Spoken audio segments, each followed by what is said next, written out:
Boa noite, meus queridos irmãos e minhas queridas irmãs, graça e paz no coração de cada um de vocês.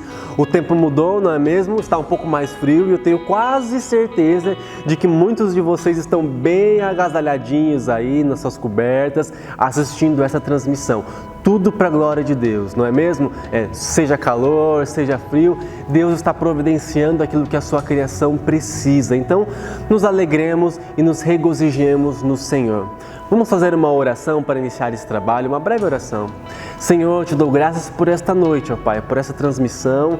Eu te peço que o Senhor fale poderosamente em nossos corações, como já tem falado desde o início dessa transmissão com louvor. Eu te peço para que nossos corações se abram e se liguem ao seu coração, para que nós possamos sentir e entender aquilo que o Senhor tem para cada um de nós, Deus. É o que eu te peço em nome de Jesus. Amém.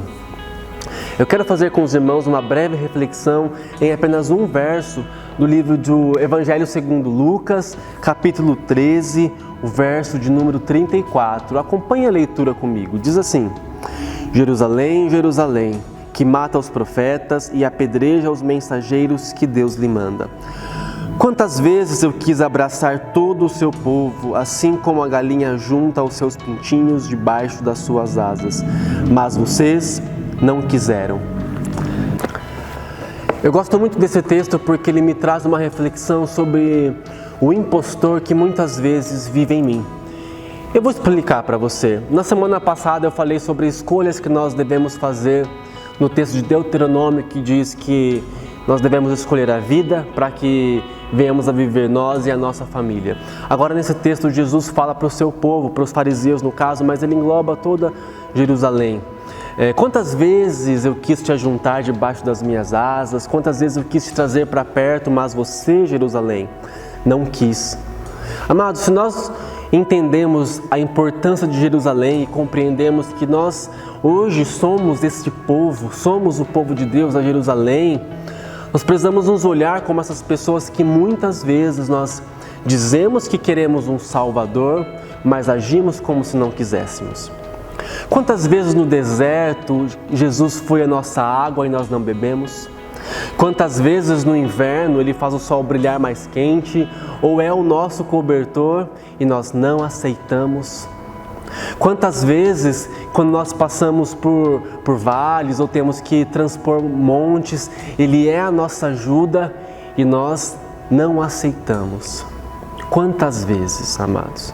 Quantas vezes vamos agir dessa forma? Mas o nosso testemunho, a nossa boca diz outra coisa, diz que nós cremos, que nós aceitamos, mas muitas vezes nosso testemunho diz o contrário, assim como Jerusalém fez.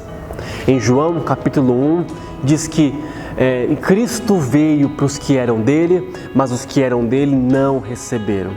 Mas o texto também continua dizendo que, mas a todos quanto receberam, deu-lhes o poder de serem feitos filhos de Deus, porque creram em seu nome. Amados, todos os dias Deus faz pequenos e grandes milagres nas nossas vidas para nos trazer para perto dele. Nós precisamos olhar, observar e receber isso no nosso dia a dia. E recebê-lo todos os dias no nosso coração. Todas as ações de misericórdia e de graça que Ele faz por nós devem ser abraçadas por nós, para que possamos também sentir o abraço dele nas nossas vidas. Não diga uma coisa e faça outra. Receba todos os dias o Senhor na sua vida. Não haja como Jerusalém agiu, mas age de uma maneira diferente. Mas a todos quanto receberam, que você seja essa pessoa, que você receba o Senhor e seja adotado como filho dele, receba o seu cuidado, o seu carinho e o seu amor. Amém? Nós vamos continuar adorando ao Senhor agora com as canções, nós vamos louvar a Deus com um grupo de louvor e depois o pastor Guto trará uma poderosa reflexão das Escrituras Sagradas para cada um de nós. Que Deus te abençoe profundamente. Até breve.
Quero saudar a todos com a graça e a paz do nosso Senhor Jesus.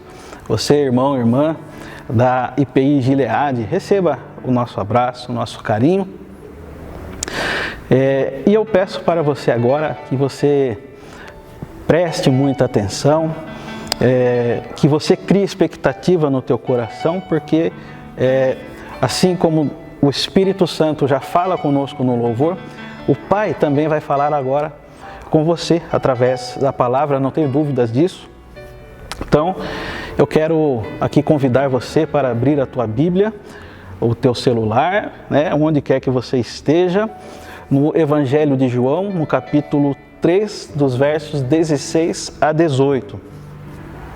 E eu quero falar um pouco com vocês hoje sobre a graça que nos dá esperança.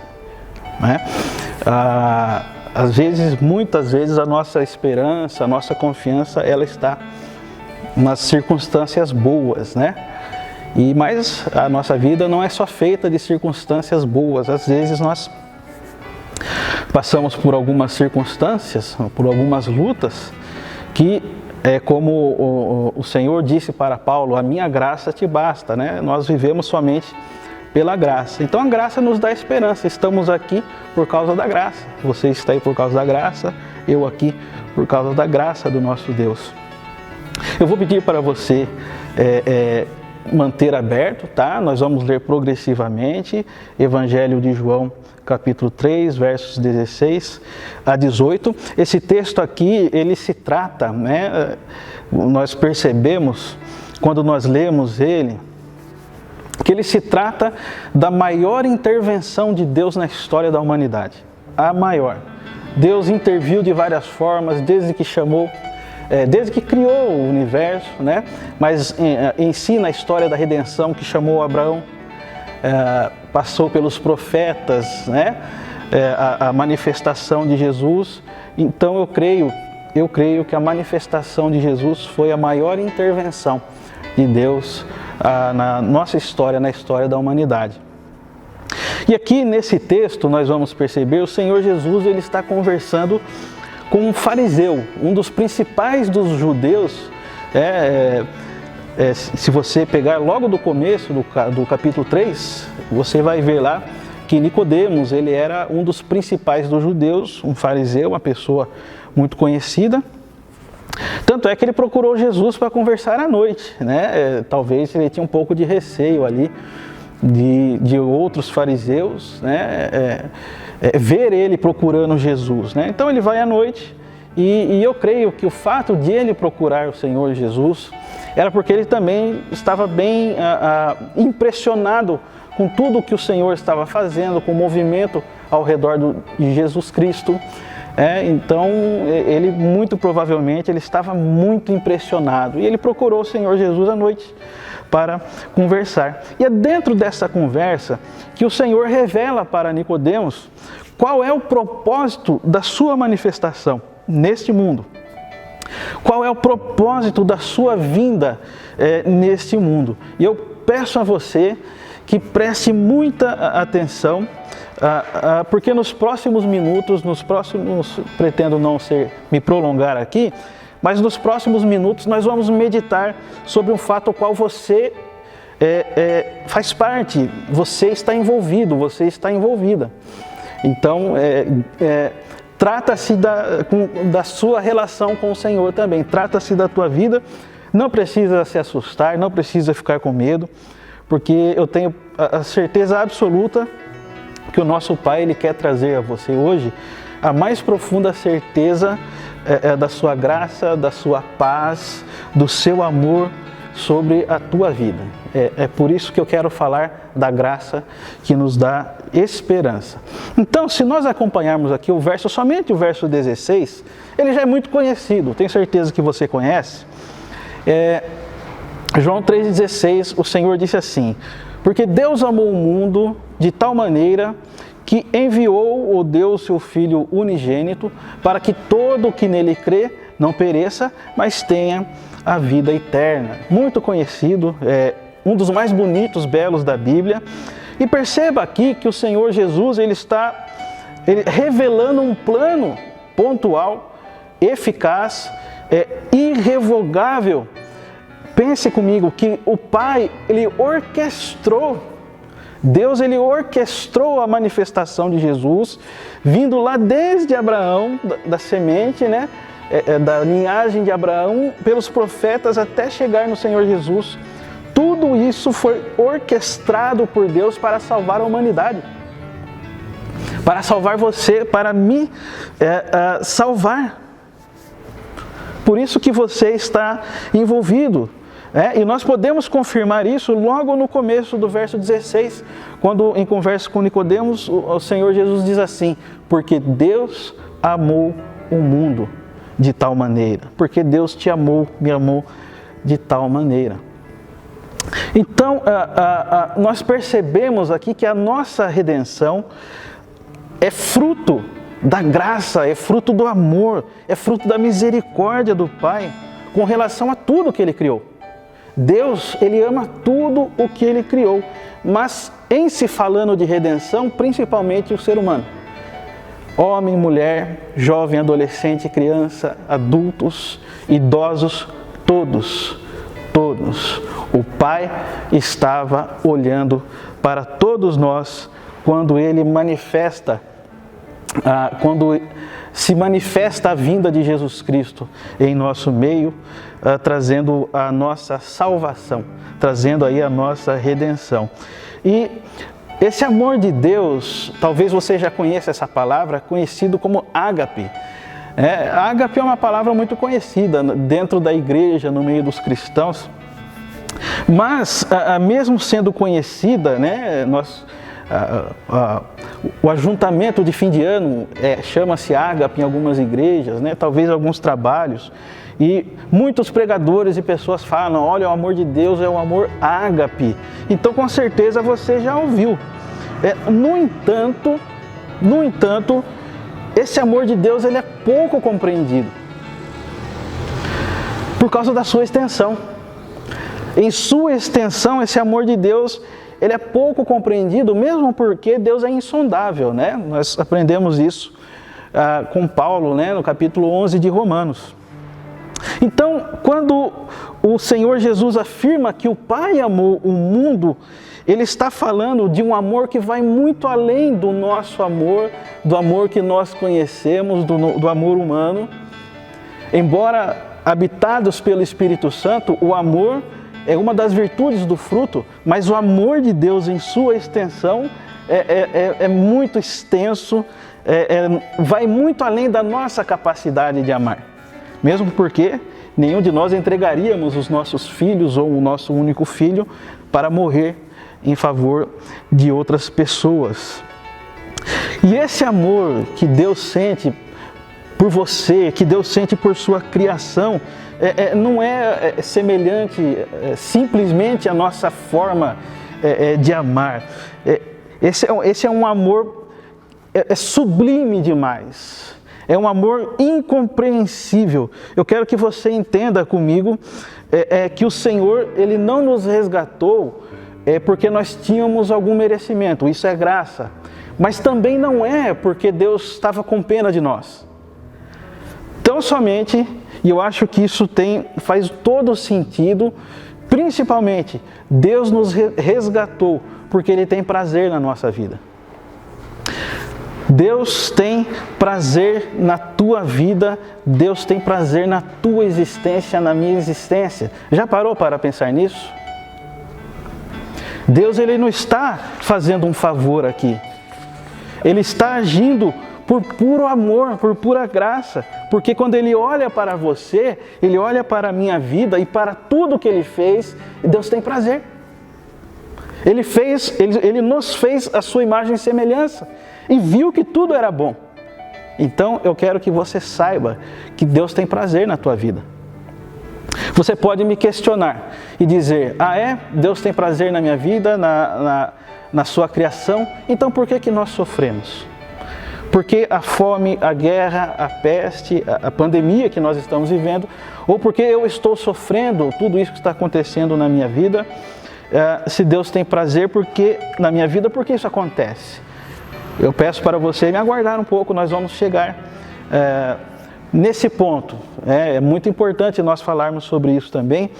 Mas eu quero lembrar você e pedir que você não esqueça que ao olhar para você, Deus ele sente satisfação de tê-lo criado, de tê-la criado. Satisfaz a Deus a tua vida. O Senhor, Ele deleita-se com a tua existência, com tudo que Ele fez. O Pai tem prazer na tua vida, na minha vida. O teu nascimento é fruto do amor e dos propósitos de Deus, independente se você veio em um berço de ouro ou num berço de palha, de madeira, se você sofreu, se você não sofreu tanto. A tua existência faz parte dos propósitos insondáveis de Deus e mesmo independente da situação social que você se encontra, o Pai deleita-se na tua vida e Ele tem propósitos para você. Por isso eu quero pedir para você que você jamais se deixe levar pelas circunstâncias que te causaram ferida. Não se deixe levar pelas questões da tua vida que você não tem resposta. Fatos que aconteceram, você pergunta por quê e não tem resposta. Não se deixe levar. Por isso, olha para Jesus. Olha para o autor e consumador da nossa fé. Eu preciso dizer também que o Senhor, Ele tem uma profunda empatia por nós, pela sua criação, a ponto de sofrer com a gente. Deus, Ele sofre com o nosso sofrimento, Ele se alegra com a nossa alegria. Ele é um Deus presente, Emmanuel, está em nossas vidas. Quando nós perguntamos por que Deus permitiu esse sofrimento, nós precisamos entender que o Pai está sofrendo conosco também. Ele sente o nosso pesar, Ele sente a nossa angústia. E nós sabemos que ao criar o mundo onde nós vivemos, esse mundo, o nosso Pai, Ele tinha em mente o nosso deleite. Deleite com a criação perfeita que Ele fez. Tudo era belo, maravilhoso e principalmente ter uma comunhão profunda com Ele, como era no caso de Adão e Eva. Deus passeava pelo jardim, conversava com eles tinham uma comunhão muito profunda com Deus e tudo era belo, tudo era lindo, tudo era maravilhoso. Mas, por causa da desobediência, o pecado ele entra no mundo, a natureza perfeita da criação de Deus, ela cai, a criação ela se torna corrompida, o pecado ele muda a nossa natureza, temos hoje uma natureza mortal e por isso também nós somos suscetíveis aos males físicos, emocionais, espirituais, que são frutos do distanciamento do ser humano do Pai. Por isso que nós sofremos, por isso que nós vamos morrer um dia, por isso que nós nos angustiamos, somos injustiçados, passamos pelas angústias e dores da nossa vida, porque o nosso mundo ele está corrompido, ele jaz no maligno. O nosso mundo é um mundo caído, destituído da graça de Deus. Esse é o mundo que nós vivemos. E o pior de tudo é que foi perdida a possibilidade de nos deleitarmos em uma comunhão profunda com Deus. E por que isso? Porque, irmãos, Deus ele não muda a sua natureza. Deus, ele é santo. Deus é puro, Deus é perfeito, Deus é eterno, Deus é soberano. Não há compatibilidade, né? Mas, olha só, que interessante. O amor, a graça e a misericórdia de Deus são tão profundos. Como eu disse para vocês, não tem como compreendermos o amor de Deus, esse amor ágape, que Deus, Ele vem até nós, Ele liga-se a nós novamente, Ele constrói uma ponte, Ele abre as portas dos céus por meio do Senhor Jesus Cristo. Nós não teríamos possibilidade de irmos até o Pai, então Ele vem até nós. Amor, misericórdia, graça. Portanto, você pode, não só pode, como deve, se aproximar de Deus. Você pode e deve chamá-lo de Pai, você pode e deve falar com Ele, você pode ouvi-lo, você pode receber o Espírito Santo na tua vida através do Senhor Jesus, através da obra da cruz, de tudo que o Senhor Jesus fez na cruz. Você hoje é filho, filha de Deus. Mas tem algumas coisas ainda que eu quero refletir, ainda no verso 16,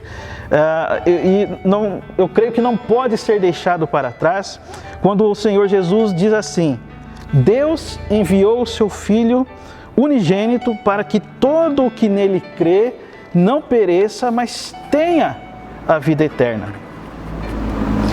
Às vezes, por ser muito conhecido esse verso, nós não prestamos atenção no mistério que é revelado aqui, naquilo que o Senhor está dizendo. Nós temos aqui um mistério que poucos compreendem. E qual é? Muitas pessoas acreditam que o Senhor Jesus estava dizendo aqui que toda pessoa que acreditar na sua existência será salva. Mas não é isso que o Senhor Jesus está dizendo. O Senhor Jesus está aqui afirmando que a graça, a misericórdia do Pai, o amor de Deus, Deus em sua infinita bondade não permite que aquele que crê seja tomado das suas mãos. Por isso você não pode ser tirado das mãos do Pai. Você não pode ser tirada das mãos do Pai. Mas o Senhor Jesus está dizendo, nós precisamos crer. E crer no Senhor Jesus não é simplesmente, irmão, irmã, você jovem, adolescente que está me assistindo, não é simplesmente ir até a igreja, fazer o bem às pessoas.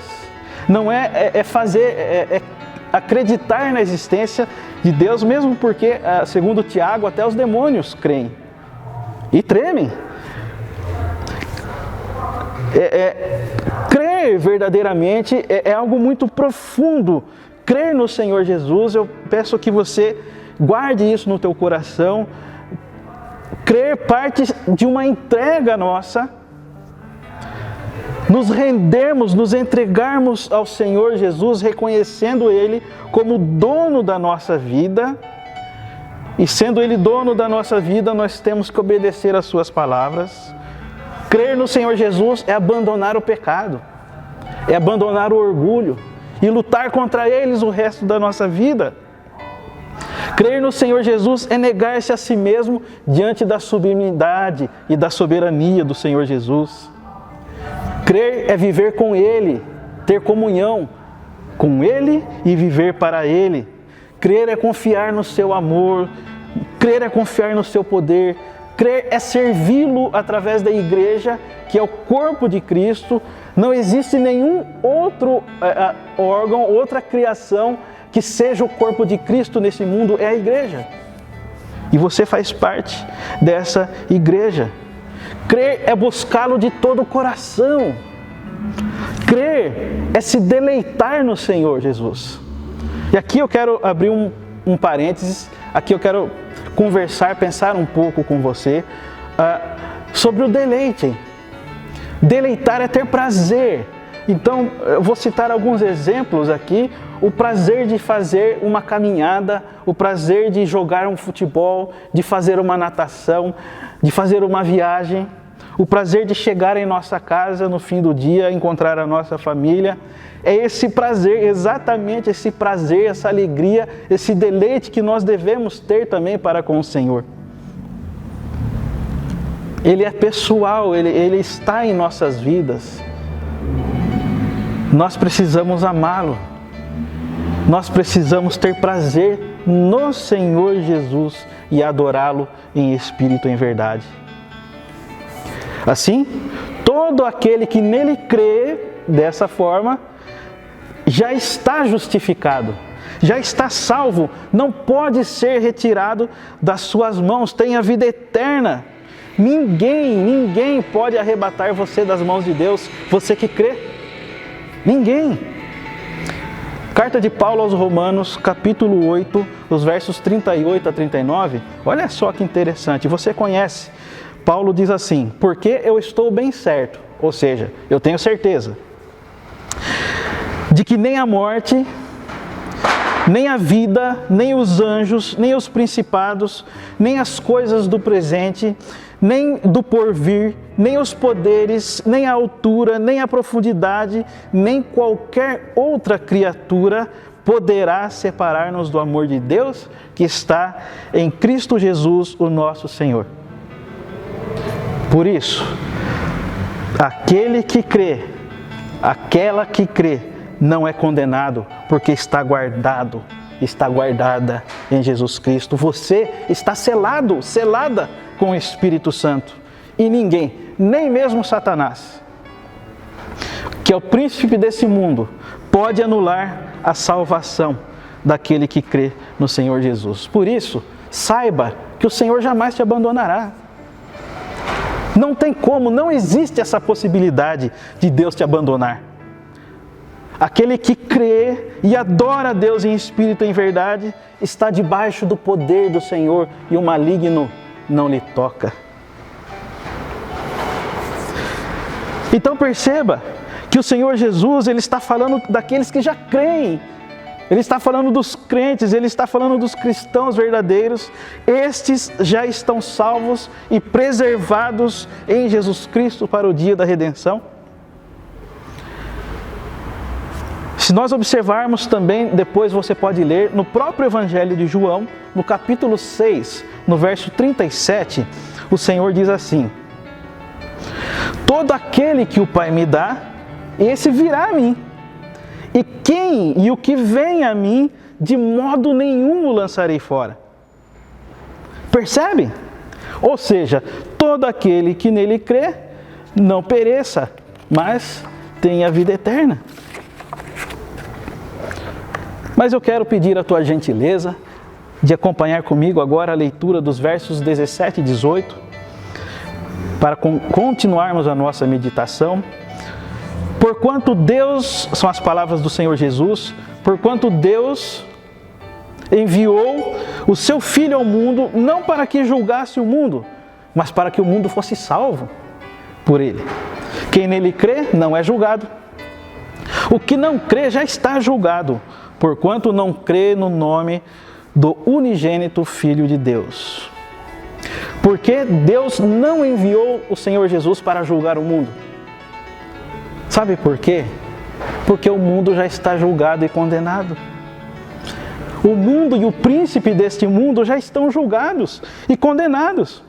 O Senhor Jesus, Ele veio para nos resgatar. Ele veio para nos limpar, para nos curar. Ele veio para nos arrebatar do império das trevas. Percebam comigo quando o Senhor diz: quem nele crê não é julgado, mas o que não crê já está julgado. Saiba de uma coisa, às vezes as pessoas falam, Deus vai mandar para o inferno. Irmãos, o que o Senhor está querendo dizer aqui é que aquele que não crê, ele continua na sua condição de condenação e de trevas e de pecado. Mas o que crê e recebe a Jesus Cristo como seu Senhor, esses sim são resgatados e preservados para a vida eterna. São habitados pelo Espírito Santo. Mas tem algo também muito importante que eu preciso dizer para você. Ser salvo, estar salvo, não significa somente estarmos livres do inferno. É muito pouco isso. Isso é algo muito pequeno. Ser salvo, estar salvo, significa que nós temos a possibilidade de desfrutar de uma comunhão profunda e verdadeira com o Pai, e nós temos livre acesso para adorá-lo. Que coisa linda, que coisa maravilhosa, comunhão plena com Deus. E eu quero dizer para você também, que pode estar me assistindo, que ainda não respondeu ao chamado do Senhor Jesus, você que ainda está vivendo a vida do teu jeito, você que está criando as suas próprias expectativas, seguindo os seus próprios passos, eu quero dizer para você que o Senhor Jesus está te convidando. E Ele está te convidando para uma nova vida. Ele está te chamando, Ele está te atraindo pela cruz, para você tomar uma decisão hoje, reconhecendo como o Senhor da sua vida, como seu Salvador. Faça um apelo para você, não deixe de experimentar em sua vida o amor e a graça do Pai. Renda-se hoje ao Senhor Jesus Cristo e seja liberto, seja liberta, seja curado, seja curada, seja transformado, seja arrolado o seu nome no livro da vida, seja justificado. Permita-se ser habitada pelo Espírito Santo, para que o Pai, por meio de Jesus Cristo, transforme a tua vida, arrebatando você do império das trevas e também das armadilhas de Satanás. Eu quero finalizar a nossa meditação, a nossa conversa de hoje, dizendo para você sobre a possibilidade de termos uma vida cheia da presença de Deus. É exatamente isso que o Pai deseja de nós. Uma vida cheia da presença de Deus também é um dos propósitos da nossa salvação. Para quê?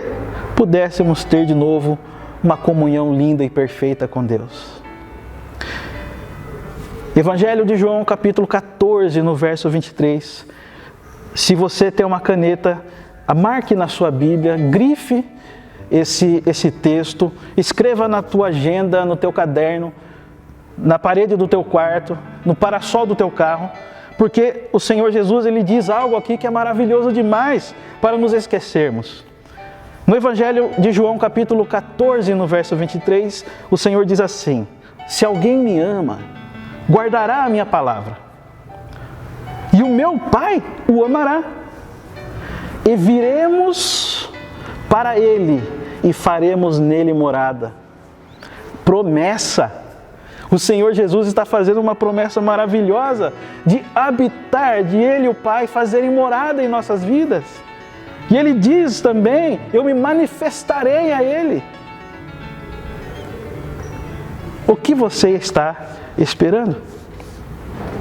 Eu quero encorajar você cristão, você cristã, a tomar posse dessas bênçãos espirituais que foram conquistadas na cruz pelo nosso Senhor Jesus Cristo. Já foram conquistadas. Nós precisamos viver de forma distinta, tanto socialmente como espiritualmente. Por quê? Porque o Espírito Santo, Ele habita em nós. Nós somos cidadãos dos céus. E saiba e guarde no teu coração que nada, absolutamente nada, pode tirar de nós aquilo que o Senhor Jesus conquistou. Viva intensamente uma vida de comunhão plena com o Pai. Faça isso pela palavra, pela oração, pela renúncia, pelo arrependimento, pelo amor, pelo poder irresistível do Espírito Santo. Não permita que Satanás, o mundo e as duras circunstâncias que você sofre impeçam você de desfrutar do amor e da graça do Pai através de uma comunhão, de um relacionamento verdadeiro com Ele. Preciso te dizer que o Pai que deleita-se com a tua vida, Ele quer, Ele deseja, Ele procura ter um relacionamento, laços estreitos com você. Estar próximo, fazer parte da tua vida, estar com você em todos os momentos, para que eu e você, cheios da presença e da graça do Pai, salvos, possamos viver para a glória do Pai, possamos viver para exaltar o nome do Senhor Jesus Cristo e para sermos usados pelo Espírito Santo. Creia na graça, creia no amor de Deus. Ele está com você, Ele está conosco e nada, absolutamente nada, pode nos tirar de suas mãos. Toda aquela que nele crê, não perece. Finalizo, termino a nossa conversa e não poderia deixar de citar aqui a carta de Judas, que tem tudo a ver com aquilo que nós conversamos. Judas é um livro, uma carta que está antes de Apocalipse, tem um capítulo só. E os versos 24 e 25 são muito poderosos, são lindos, eu quero deixar eles com você. Ora, aquele que é poderoso para vos guardar de tropeços e para vos apresentar com exultação imaculados diante da sua glória, ao único Deus, nosso Salvador, mediante Jesus Cristo, Senhor nosso, glória, majestade, império e soberania, antes de todas as eras, e agora e por todos os séculos. Amém. Feche os teus olhos, onde você estiver, eu quero orar por você. Senhor, eu coloco nas tuas mãos essa pessoa, esse teu filho, essa tua filha, os quais o Senhor deleita-se na sua existência, porque foi o Senhor que os criou. As suas vidas pertencem a Ti, ó Deus. Foi através dos Teus propósitos e do Teu poder, ó Deus, que esse Teu filho, essa Tua filha, está aqui, ouvindo a Tua mensagem, ouvindo a Tua voz. Que o Senhor, meu Deus, possa renovar as suas forças. Que o Senhor, meu Deus, possa renovar a sua fé. Que o Senhor possa envolver esse Teu filho, essa Tua filha, essa família com o poder do Espírito Santo, guardando, Senhor, de todo ataque do maligno, operando o Teu querer, frutificando, Senhor, em toda boa obra. Que o Senhor, meu Deus, os assista em suas lutas, em suas necessidades, em suas angústias. Oro, Senhor, pelos enfermos. Que o Senhor coloque a Tua mão de cura, Senhor, e liberte-o dessa dor, dessa inflamação, dessa infecção, dessa enfermidade, Senhor. Senhor, dá-nos sempre a graça da Tua presença em nossas vidas. Derrama, Senhor, da Tua graça, da Tua misericórdia sobre a Gileade, sobre cada membro, Senhor. Que o Senhor, meu Deus, nos dê dias novos. Reescreva, Senhor, nos dê dias melhores e reescreva uma nova história através das nossas vidas. Aceita, Senhor, a nossa oração, o nosso clamor e fica com todos nós. Derrama, Senhor, a paz que excede todo o entendimento e a alegria, Senhor, que vem do Teu trono de graça sobre as nossas vidas, em nome de Jesus Cristo. Amém. Que a graça do nosso Senhor Jesus Cristo, o amor de Deus, o nosso eterno Pai, que a comunhão, as consolações e o poder do Espírito Santo esteja sobre a tua vida e sobre a vida de todo o povo de Deus espalhado pela face da terra. Amém. Que Deus te abençoe. Queremos